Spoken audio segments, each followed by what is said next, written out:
Hello friends, as soon as this story begins, we are shown the end of the world. Where now, along with all the resources being finished, the heat on Earth has also increased a lot. So much that even the ice of Antarctica started melting. And the thousands of years old virus present in this ice came out and spread destruction all over the world. And now, all humans have been wiped out. And later, the remaining people were also killed quickly. Because of this, the governments of countries and rich people decided to leave this world to save their lives. And to save themselves, they started going to another planet by rockets. But this decision of theirs was so sudden that they didn't even make a proper plan. Neither did they know how they would reach the other planet, nor how they were going to survive there. So, many rockets were destroyed while going into space. And many people died halfway through the journey. Now, the few people left in the world. Some of them died from hunger and thirst. And some died fighting among themselves. After this, we are shown the last remaining human in the world, Eva, who lives with a robot in a military base built on top of the mountains. This military base was built by her dad and this robot too. Because this robot used to provide security outside Eva's house, so that no one could harm Eva, and no one could steal anything either. But even today, when Eva was about to go down the mountains to get some necessary supplies, the robot gives her some suggestions. That look, never drink the water down there. And be sure to take the oxygen supply with you. After this, we are shown a destroyed world below. And in this destroyed world, Eva enters a superstore. She takes the things she needs from here. And in the meantime, she finds some lavender seeds. She knew that in such a situation when the earth is destroyed, it's very difficult to grow them. But she doesn't lose hope. And she takes those seeds with her and comes outside. She had a lot of hope that she might find some other survivor like herself. But even after searching a lot, she couldn't find anyone. So, she wrote her location outside the superstore. That if any survivor is alive, they can come and live with her. Anyway, now when Eva comes home, her robot was waiting for her. But every time she came home, she had to tell her robot a code word every time. Even if Eva went from her car to the gate 10 times a day. Once Eva became very frustrated. And she tells the robot a wrong password. Because of which the robot points a gun at her. So, to save herself, Eva gives the correct password. And after that she goes inside her home. After this, she bathes with her clothes on. So that any virus from below stuck on her gets washed away. After this she gets to work. She had made a small greenhouse inside her house, where she used to grow the things she needed. Because in this lonely life of hers, there wasn't much else to do.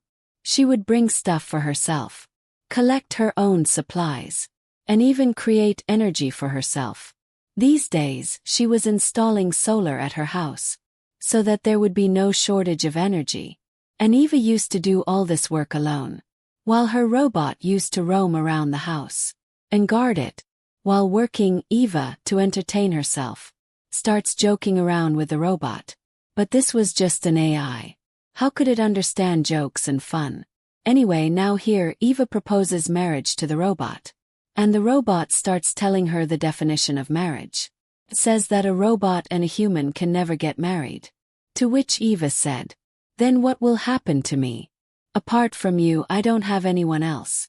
Now here, from the conversations happening between Eva and the robot, we find out that Eva's dad had gone back to his battalion after coming to this base. And he had told Eva that, "I'll come back in just a few days." But now years have passed, and there's no sign of him. The robot had also started to understand Eva's words. So he says to Eva, "I can only function for the next 40 years. And if something happens to me, then what will happen to you?" To which Eva, joking with him, says, "No worries, if something happens to you, I'll find another robot." Now here Eva asks that robot about his rules. To which the robot says, "We can never harm any human because we were programmed in such a way that we had to follow every order given by humans. And second, we have to keep ourselves alive. But in doing so, no human should be harmed. Which means that we cannot refuse a human order." To this Eva says, "You were made for one more task. And that was to find energy resources. To which the robot says, "No, absolutely not. I am only for security. I was not made to collect things. My only job is to protect you. And to stop any unknown people from coming here, who might harm you. And according to me, an unknown person is the one who does not know my password." To this Eva says, "But that's wrong, isn't it? That if a person doesn't know the password and is dying, you should help them in that case. Do you remember that time when your duty was at one of the checkpoints, and the humans had to go to the other side, but you didn't let them go, and those people were dying from the heat, just because those poor innocent people did not know your password? You and robots like you did not let those few remaining humans cross the border, and because of that all those poor people died." Then Eva said, "It is because of you that all the people of this world are finished, after which you were reprogrammed. If it were up to me, I would have reprogrammed you again, and reminded you of everything, that how big of a scoundrel you have been." However, Eva still didn't feel comfortable staying with this robot.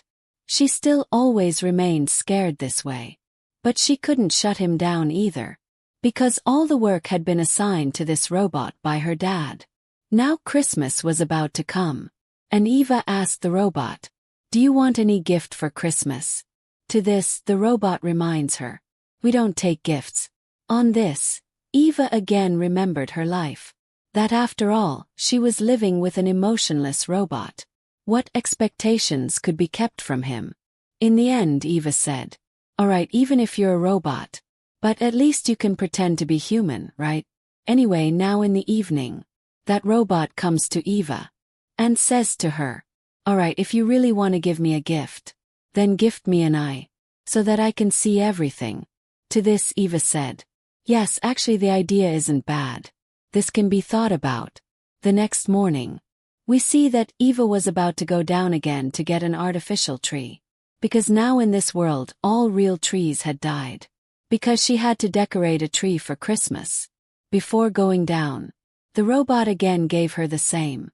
He gave instructions again, that she must take an oxygen tank while going down and must not drink the water down there.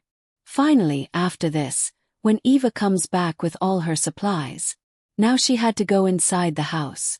And just like every time, the robot asked her for the password, and Eva even tells it to him.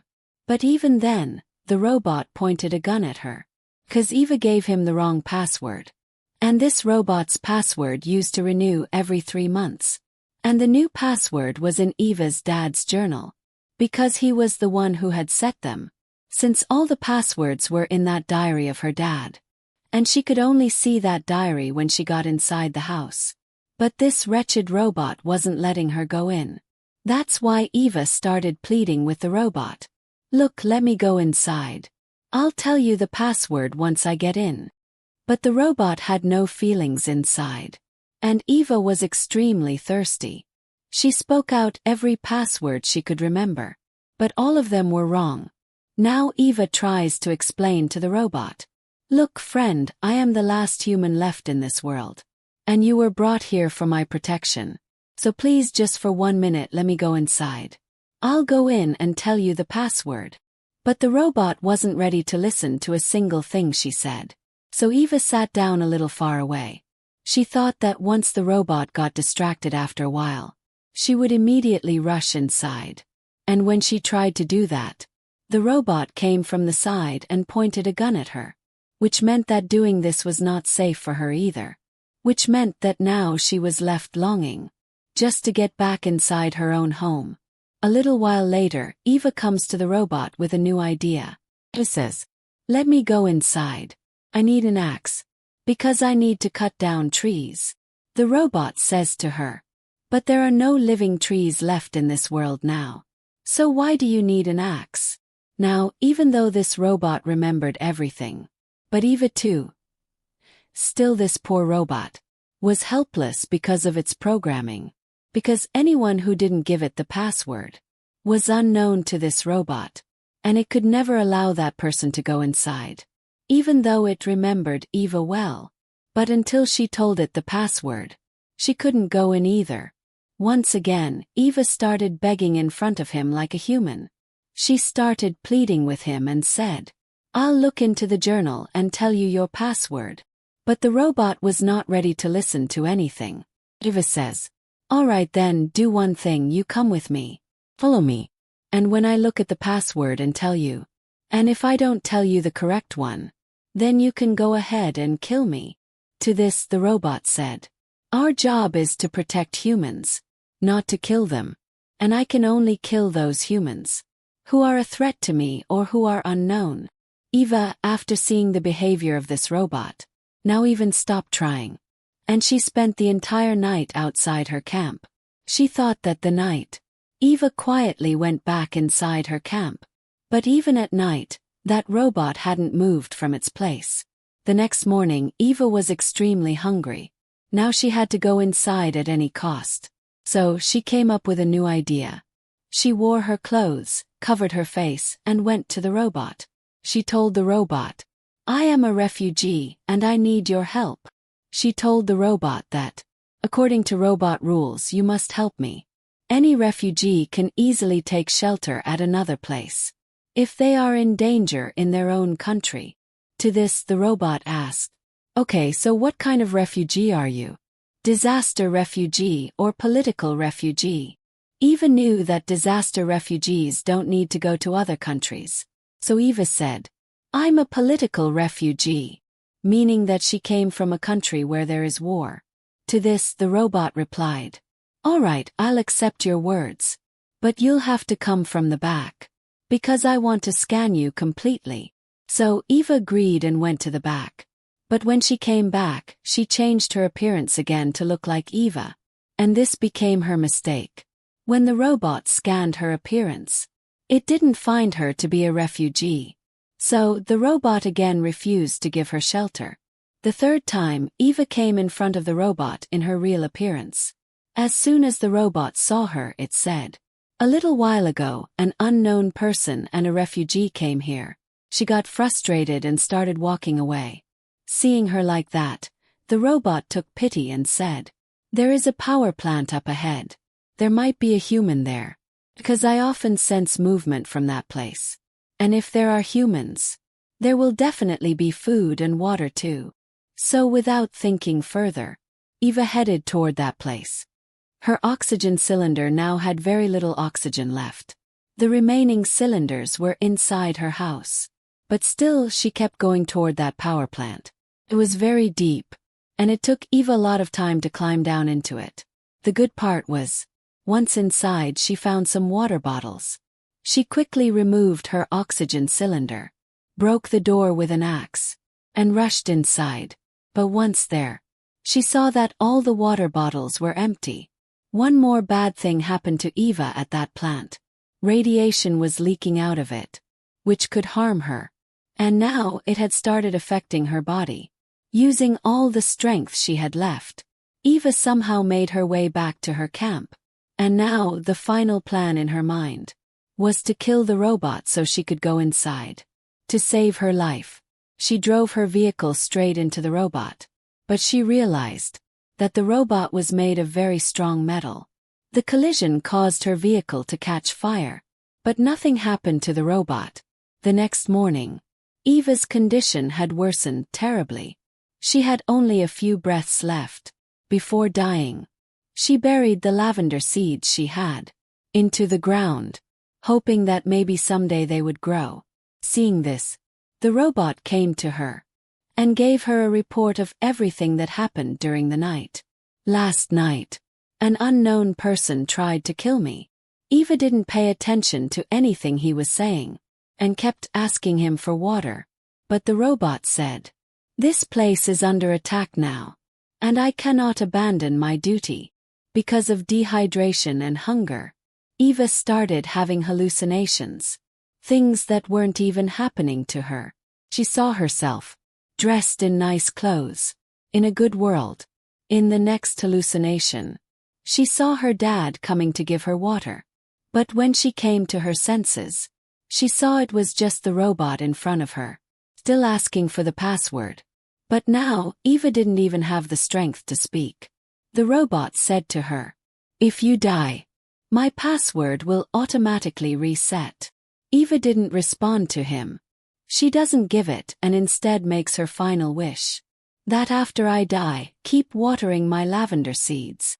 And saying this, she dies. The robot then sets its new password as lavender. And because of this damn robot, a perfectly fine girl dies. And this bastard didn't even feel any sorrow, because it was just an artificial intelligence. Friends, the only thing we learn from this is that artificial intelligence can never have feelings like humans. Artificial intelligence may be far better than us humans in doing tasks, but the love, compassion, and the nature of helping each other that we have, these things can never be found in them. And in this aspect, humans will always stay ahead of them. And with that, this film ends right here. So friends, how did you like this video? Do let us know in the comments.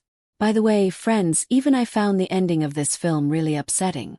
But the filmmakers have given a message about artificial intelligence, that it can be extremely dangerous for humans. Anyway, friends, what are your thoughts about this film? Do let us know by commenting below. We'll see you again in another awesome video like this one.